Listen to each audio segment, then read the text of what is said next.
بسم اللہ الرحمن الرحیم نحمدہ و صلی علی رسولہ الکریم اما بعد۔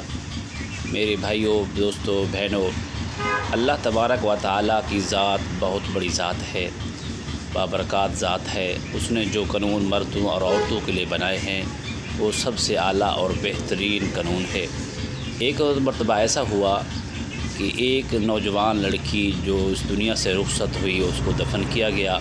کئی دنوں کے بعد پھر قبر سے آواز آئی کہ میں زندہ ہوں، مجھے نکالا جائے۔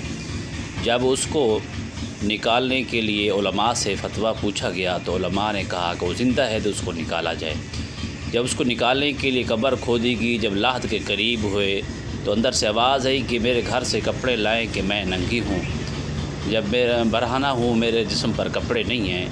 اور جب گھر سے کپڑے لائے گئے، اس کو اندر دیے گئے۔ اس نے کپڑے پہننے کے بعد جب اس کو باہر گھر میں پہنچایا گیا تو پہنچانے کے بعد جب اسے کمرے میں بند ہو گئی تو اس نے کہا اندر وہ آدمی آئے جو بہادر ہو، بزدل نہ ہو، کیونککہ میری حالت کچھ اور ہے۔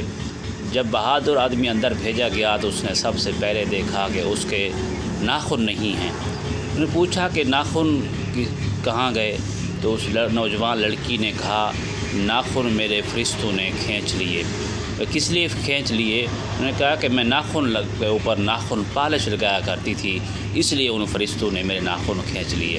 اس کے بعد پھر اس کی نظر اس کے سر پر پڑی تو وہاں بال نہیں تھے، تو اس نے پوچھا کہ بال کہاں چلے گئے؟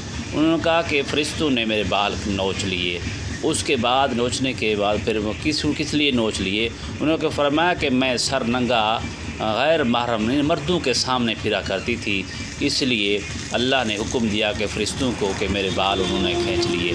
اور اس کے بعد پھر انہوں نے کہا کہ یہ آپ کے ہونٹ نہیں ہیں، یہ کہاں چلے گئے؟ انہوں نے کہا ہونٹ اللہ کے نورانی فرشتوں نے کینچیوں سے کاٹ دیے ہیں۔ انہوں نے کس لیے کاٹے؟ اس کے مقصد ہے اس لیے کاٹے کہ میں ان ہونٹوں کے اوپر سرخی لگا کر میں غیر محرموں کے اندر پھرا کرتی تھی۔